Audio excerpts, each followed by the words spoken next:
Well, we're here with another episode of Conversations and Connections. We are the official podcast of the Family Crisis Center of East Texas. I'm Stuart Burson, the prevention coordinator for the agency. Glad you could join us. And with us today is Greg Sims. He's our shelter manager.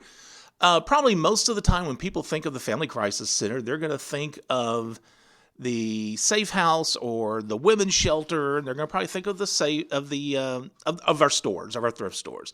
So we're going to talk to Greg, who's our manager of the safe house. Greg, how's it going? Good. Thanks for having me. Awesome. Here. Well, I appreciate you coming in because I know just from observations, you are a very busy dude. Pretty much, yeah. Well, okay, so last year, I had our program director, Glenna Harkness, on. Of course, she's your boss. Yes. And we talked about the safe house and how it operates and just kind of a general overview of operations back there. But, today I really want to talk more about your role as the shelter manager. So I guess we'll just kind of, we'll start kind of wide here. In general, what does a shelter manager do? Okay, yeah, all of the things that she talked about last year, it's making sure those occur, but there's a lot of hats to wear back there as a shelter manager, doing shelter inventory, make sure we have enough toilet paper, shampoo, body soap, that type of stuff, making sure we have plenty to accommodate our clients and everything. I manage 8 crisis workers for different shifts, so I have to do scheduling for them. I have to, if somebody needs a vacation, try to work out, covering all that. Right. I have to deal with, whenever client issues arise or crisis worker issues. I'm pretty much on call all the time, just so, answer calls whenever emergency or, things like that pop up where the staff's not sure what to do, so they contact me and I deal with those. I'm also a client advocate, so I help, get them moving in the direction where they can be independent and free of, whatever trauma they were dealing with before. So, a lot of different things. So it's really multiple roles that you play. And of course, absolutely. It sounds like it's more than just making sure everything is running smooth on paper. Yeah, it's more than just managing behind. It's more than just managing behind the desk, I guess. No, yeah, you don't spend that much time behind the desk. There's always something going on. So awesome. Well, I really like the fact that you do more than just, or I guess I should say, we supply more than just a place for a person to live back there. It's while they're kind of sorting out their lives, I guess you can say, when they first come here. So it's really cool. Now, of course, COVID has kind of thrown a monkey wrench in a lot of the stuff that I think you do for the clients. But I want you to talk a little bit about going beyond, okay, we're supplying you a bed and a meal, or 3 meals a day. I'd like for you to kind of talk about what else as a safe house or a shelter, however you want to call it, what we do for the clients. What we offer. Well, one of my big things that I like to do for them, because cooperative living is hard. You're basically living with 30, 40 strangers, and this is your home for this set period of time. So one of the things that I try really hard to do is try to find things to make it feel more home-like, more, just a little bit more relaxed. And of course, a lot of this with COVID has killed some of it, but we were doing family movie nights where I would bring in a family movie on Friday nights, and like everybody that wanted to participate would go in the living room, and we would usually try to let them have popcorn or soda, something, something special, and they would all sit around and watch a family movie together to kind of, lighten the atmosphere, kind of make it feel a little bit more homey. Right.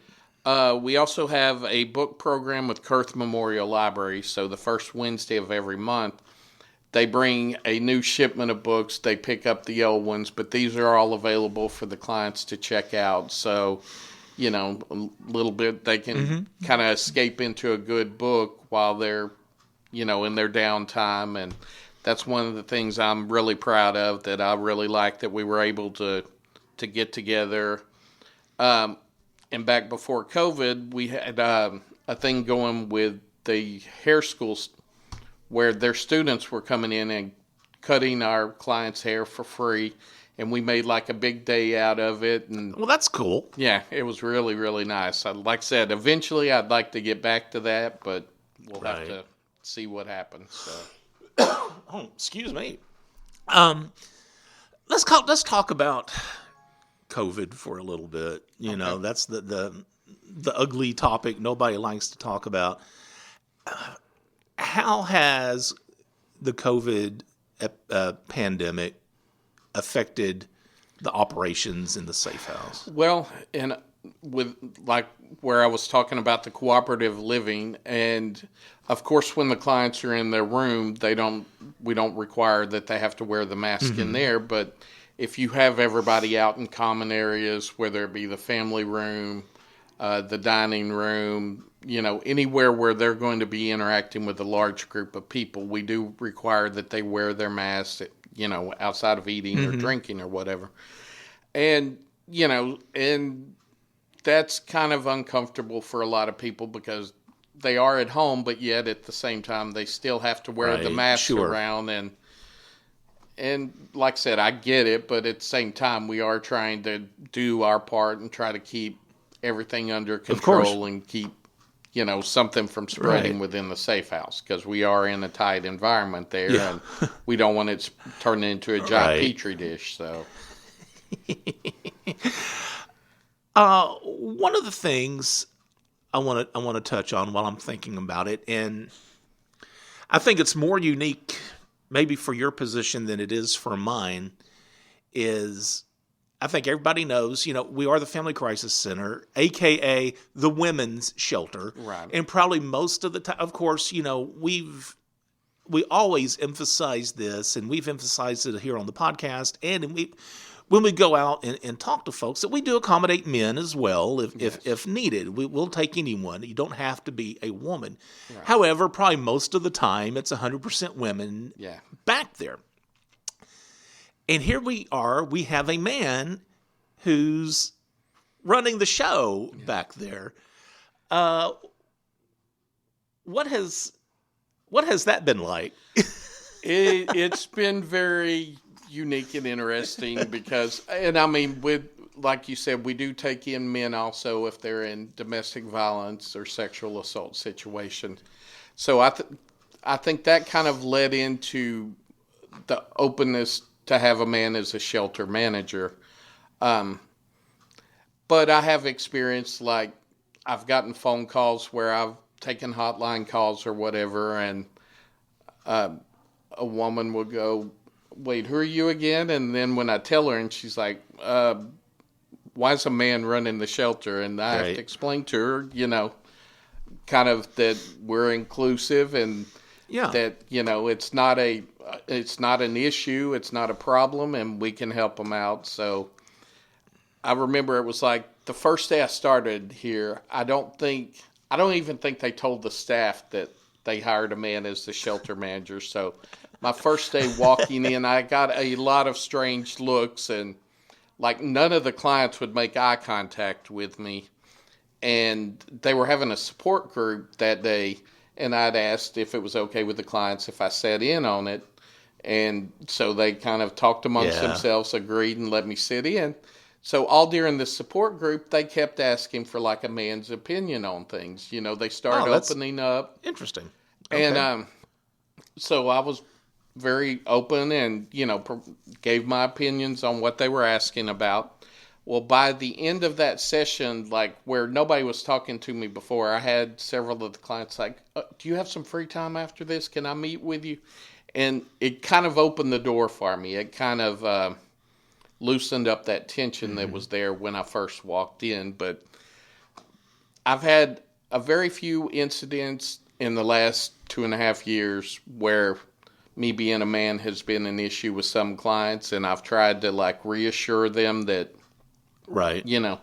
it's not an issue on my part, that I would do whatever I could to help them move along. And like I said, most kind of eased their mind, but then there's been one or two where it was an issue that they couldn't overcome, and I can understand that. I mean, I'm sure a lot of their trauma is male-based, and so some of them it's just going to be a little bit more than they could deal with. So, Well, I kind of think how I look like my role as being a man in sexual assault prevention work.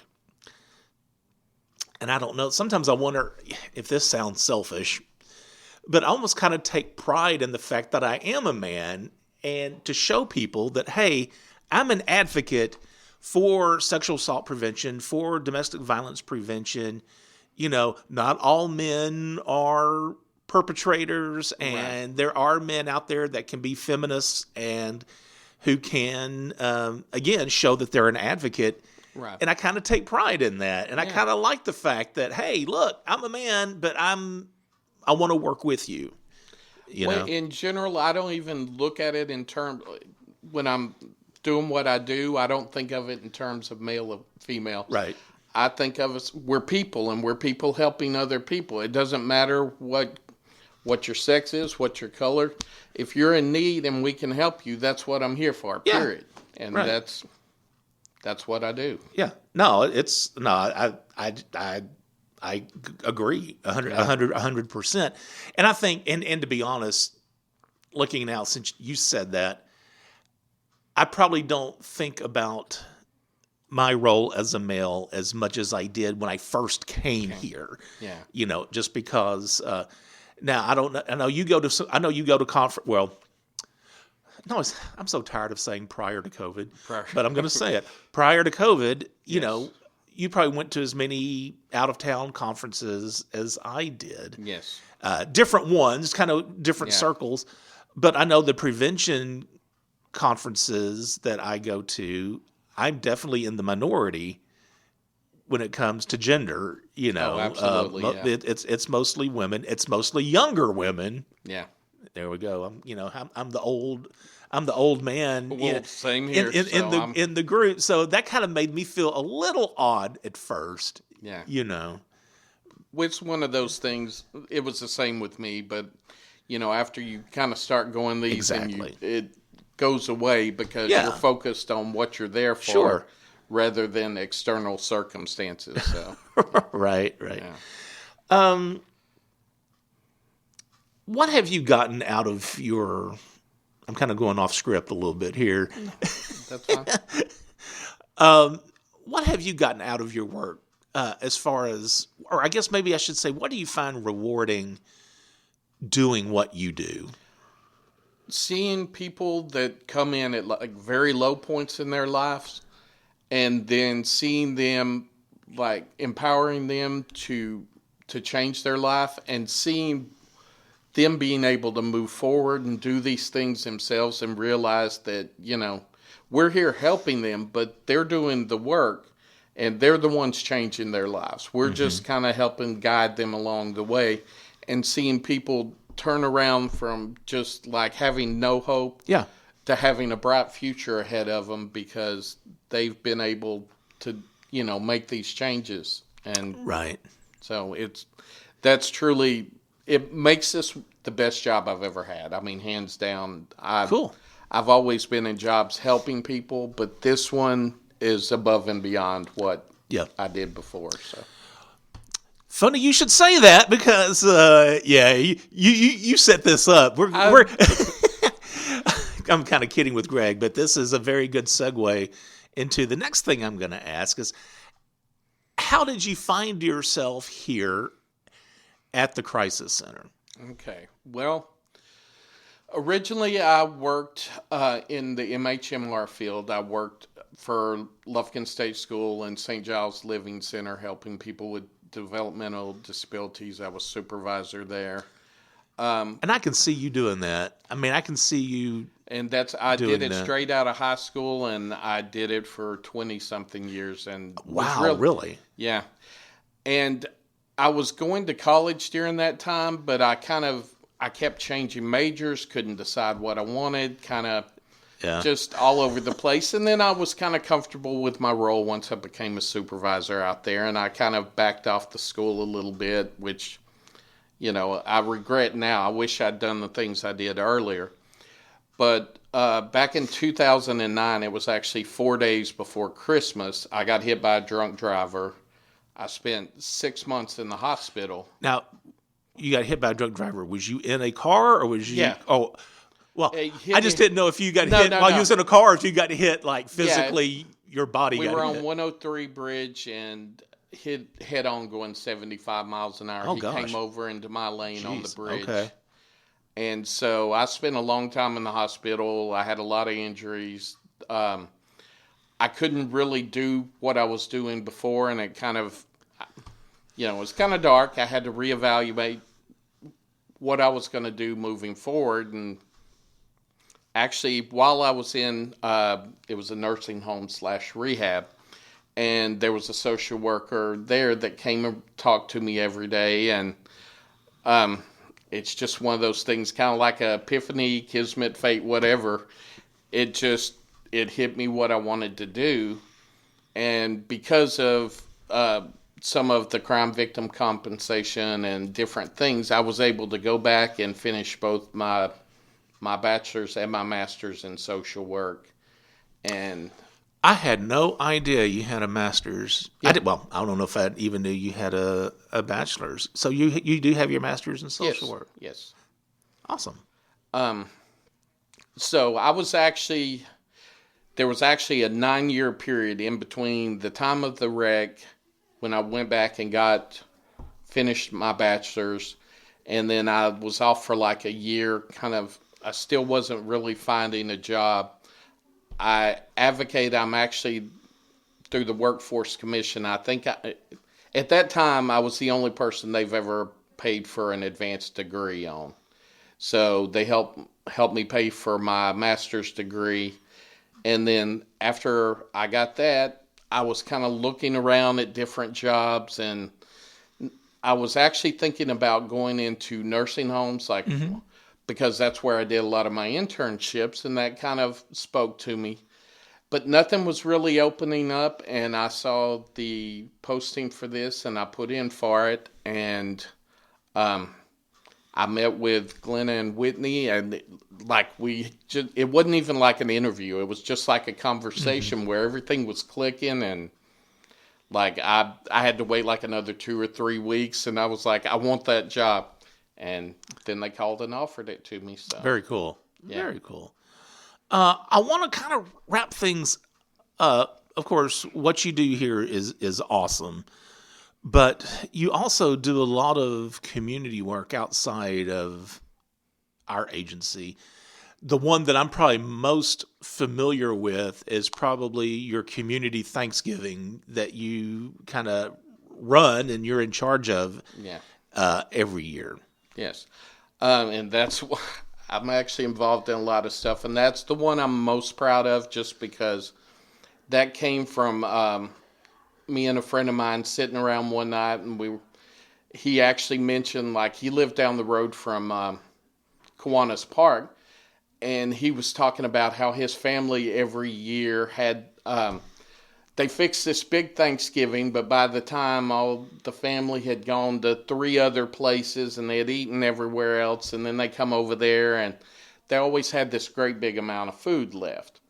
So he had actually mentioned about, thinking about taking his leftovers down to Kiwanis Park because there was a large population of homeless in that area, and just laying it out there for the day and letting people come through and eat. And just with some of the things I'd done through my internship with Impact Lufkin, I'd kind of made some connections, and I started thinking, well, I can do better than that. And so I just came up with this idea of doing this bigger thing for Thanksgiving in the park, where we provided not only for the homeless but for families in need. So it's not strictly a homeless thing. It's basically for anybody that has nowhere to go on Thanksgiving. And it not only provides a meal, but it's fellowship on Thanksgiving. Yeah. It's about the community and about having people around you. So yeah, that's been the one I'm most proud of. But I'm also vice president on House of Compassion, which is a homeless nonprofit. I'm on the board for SOS Rescue and Recovery. I was just recently added to the Kurth Memorial Library Board of Trustees. And I was also nominated for the Homeless Network Community Investment Committee, which there was 3 of us for the Southeast region, which they're still voting on that, so I don't know about that yet. So, all right. Well, Greg, you're doing good work back there, and I usually see you a few times a day as you run through to talk to Glenna about stuff, and I overhear some things, and you do have a unique job with some unique challenges, I guess I should say. Thanks. I appreciate you coming in. Absolutely. Thank you. And doing this. Greg Sims, our shelter manager here at the Family Crisis Center of East Texas. I do want to say, if you have any comments or questions regarding Conversations and Connections, you can email us. That email is conversationsandconnections@fccet.com. Also, if you believe or if you feel you need any of our services, or if you have any questions, we do have a toll-free 24-hour-a-day, 7-day-a-week hotline number. That's 1-800-828-7233. And again, that number is 1-800-828-7233. And as always, be the voice, if not for you, for someone else.